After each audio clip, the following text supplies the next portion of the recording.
Hi everyone, this is Jed Schlackman.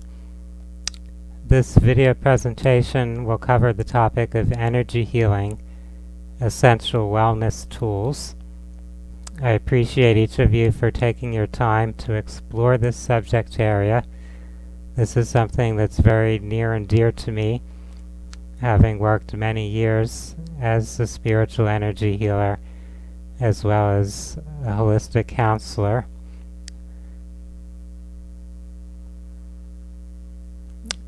As our human race explores the universe and the mysteries of life, we find that energy is the foundation of life and a key element to healing. Energy medicine uses a wide spectrum of vibrational healing tools, including light, sound, and subtle life force energies, chi or prana, to bring balance and harmony to living systems.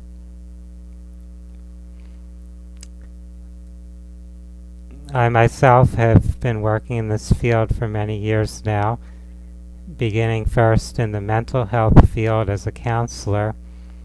I began to explore and look into the spiritual side of life, and in that process I began to study healing practices like Reiki, hypnosis, energy psychology, and so on. Using these methods over many years, I've seen many great shifts and transformations in people, and that occurs on multiple levels: physically, psychologically, spiritually, in people's relationships, in their physical health, and so on. Underlying this area of energy healing is the concept of vitalism. There are impressive feats of healing, longevity, strength, and mind over matter associated with the mastery of vital energy. This is recognized all over the world.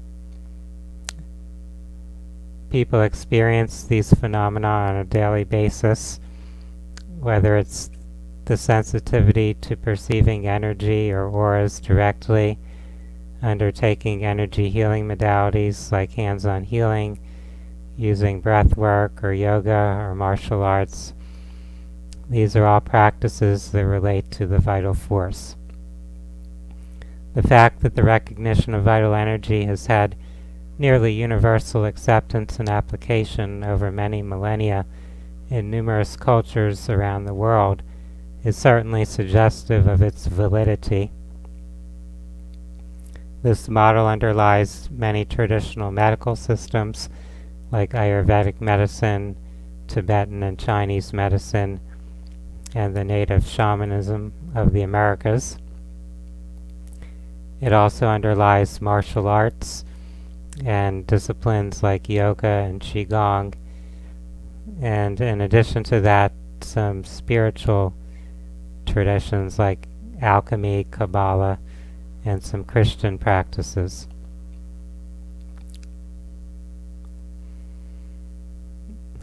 Every living thing is dependent upon a spiritual energy source for its very existence, and scientific studies have shown that each cell in the body emits light called biophotons.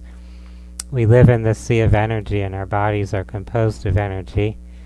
Our energy system is constantly exchanging energy with its environment.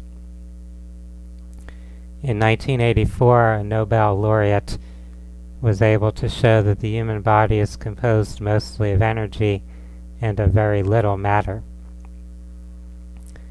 There were found to be 974,600,000 units of photons for each particle of matter. In other words, approximately 1/billionth of your body consists of physical matter, and the rest is vibrational energy. Our body, our organs, our cells, they all have a level of vibration. And when our body becomes out of balance on this vibrational level, disease often occurs. There's been ongoing research done using subtle energy therapies as well as electromagnetic frequencies, showing that these forms of energy can help bring our physical and emotional systems into balance. Asian Oriental medicine practices teach us that our bodies have meridians, energy currents, and circuits, and when blockages or imbalances in the flow of energy through those occur, disease often follows.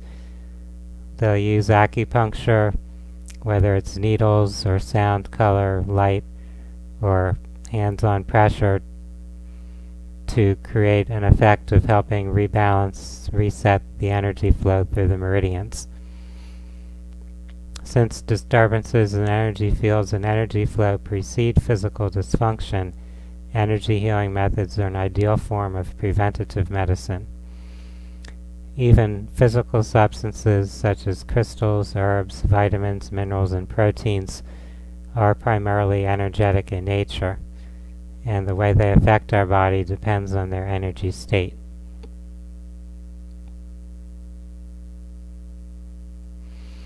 Here's a diagram of the meridian channels. You can explore that further.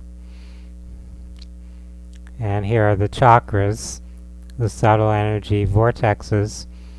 These govern the flow of subtle energy as it comes into our physical body. We have the 7 major chakras. And in life, when we experience stress, trauma, some difficulties with different aspects of our life, the chakras often become congested or distorted in some manner. Energy healing and some other practices are used to help rebalance, to reopen the chakras. And here's an interesting chart or diagram showing the chakras' correlations and correspondences with our physical, emotional, and mental components, with colors, with masculine and feminine energies, with sounds, planets, crystals, and so on.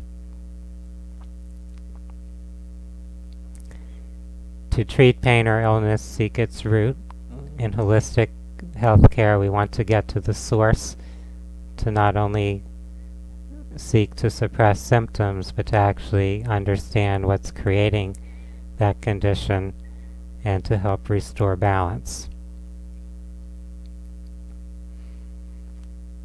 There have been many different studies done in modern times, and of course there's a clinical history going back thousands of years. A few interesting modern studies related to energy healing are the ones I'm listing here. First, we have Linda Russick and Gary Schwartz. They paired subjects sitting in the same room, sitting quietly with their eyes closed, but not touching each other, and they measured the EKG and the EEG rhythms, the heart and brain feedback, and found that the hearts and brains of these people synchronized, and you could even enhance that synchronization by connecting those individuals with electrical wires held between their hands. Another useful study was looking at the response of cancer patients to healing touch, and you could see there was a very positive response or great benefit reported by a majority of the people receiving the healing touch treatments. William Bankston was a social scientist who turned his interests toward energy healing and those type of phenomena and began to do controlled research. He even developed his own protocol for energy healing, and he had it applied in treating lab rats that had been subjected to implantation of cancers. And the rats that received the treatment protocol had essentially 100% cure rate in comparison to the ones that didn't, who passed, who did not survive.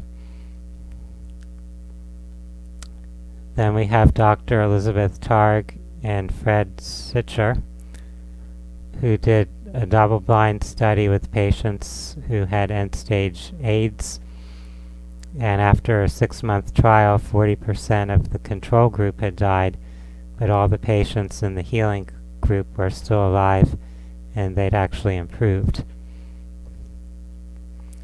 So a summary of many common reported benefits of energy healing.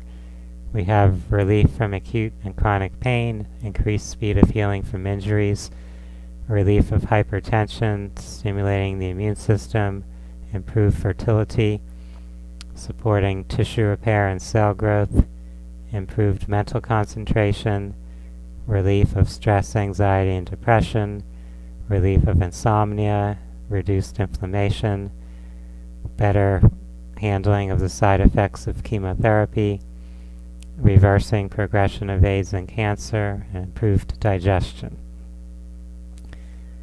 Many very well-known doctors and physicians have voiced their belief that energy medicine and energy healing are very important.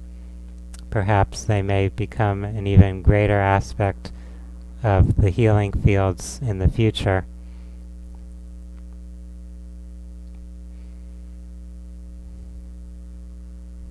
We see these physicists who are saying that there's a controlling energy. These energy fields actually govern what's happening with the cells in our body.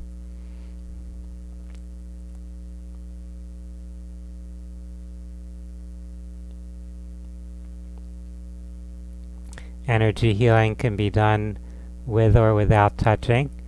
So fields of energy are pulsing, radiating through the hands, and the person receiving it doesn't have to be touching those hands. Their own energy field is receiving energy from the other energy field, so it's happening on an energetic level. Just like the technology we have with wireless internet, with cell phones, so there's an energy being received without any physical connection.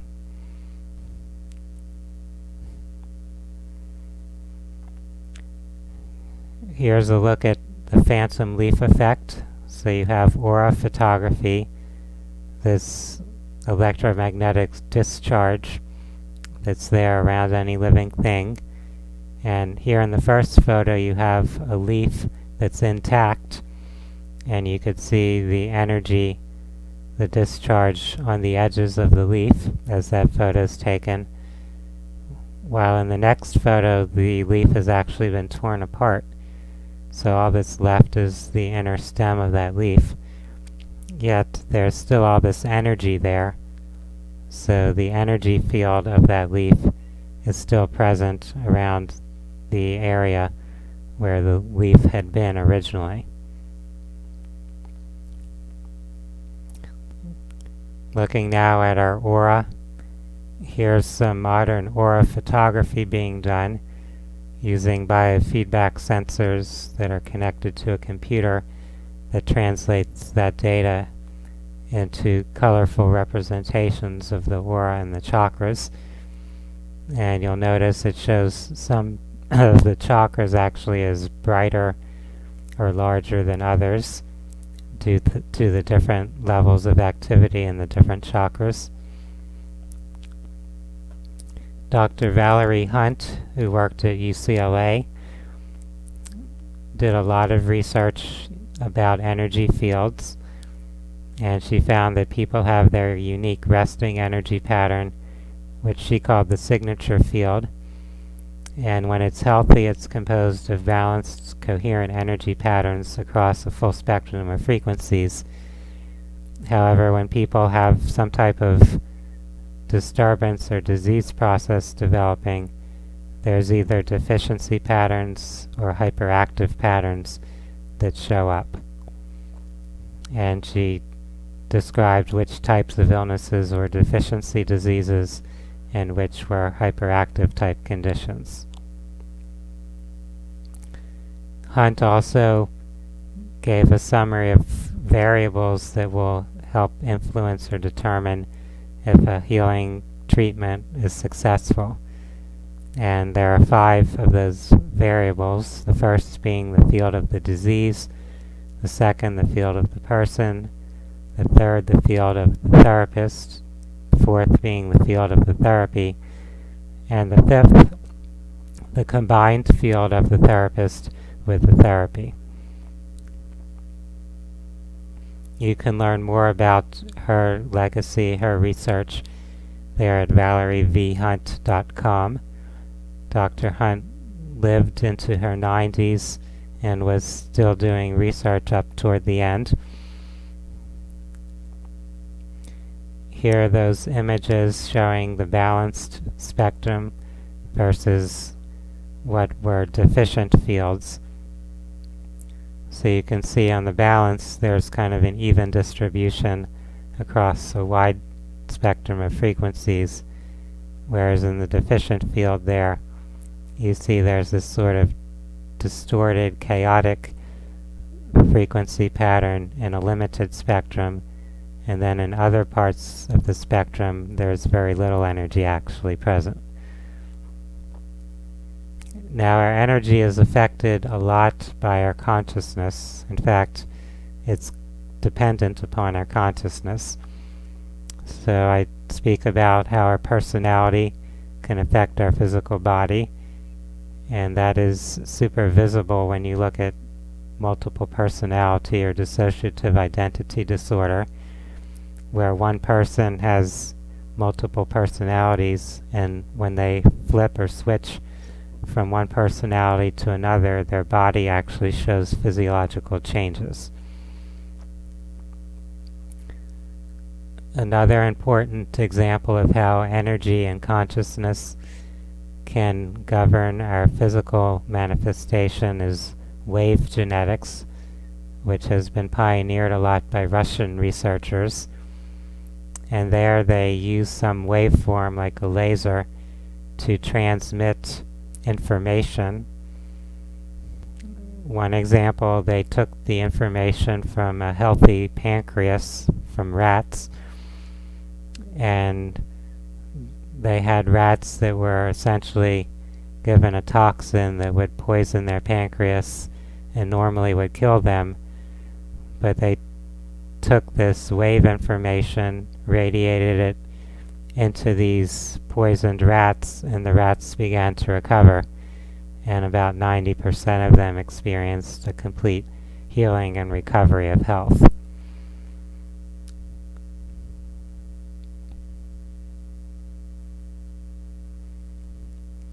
Here's some recommended reading on the subject of energy healing, how the field of energy and consciousness governs our existence here.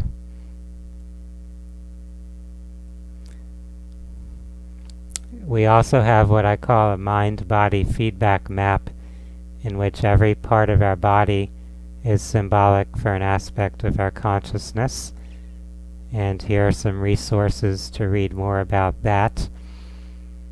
This is, in a sense, what you could call metaphysical medicine, seeing the mind-body connection, how consciousness is using the physical form as a feedback tool. I work a lot with hypnosis, with hypnotherapy. In particular, I focus a lot on spiritual regression or past life regression therapy, keeping in mind that from a soul level perspective, time and space are illusions. They all exist together within a universal field of energy and information. Therefore, under hypnosis, you're not limited by that linear perspective, and you can access the past and future as well as non-physical realms. You can communicate with spiritual guides and helpers, with beings who have crossed over into the non-physical realm. And this is an aspect of transpersonal psychology that also falls under the umbrella of parapsychology.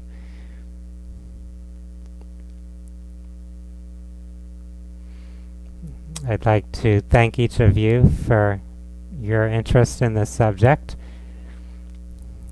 If anyone would like more information or assistance in dealing with health issues from a holistic perspective, in exploring holistic medicine, natural healing, metaphysics, or spirituality, you're welcome to visit my website, phinsights.com, and also to check out my Facebook professional page, facebook.com/Jedi Holistic Healing.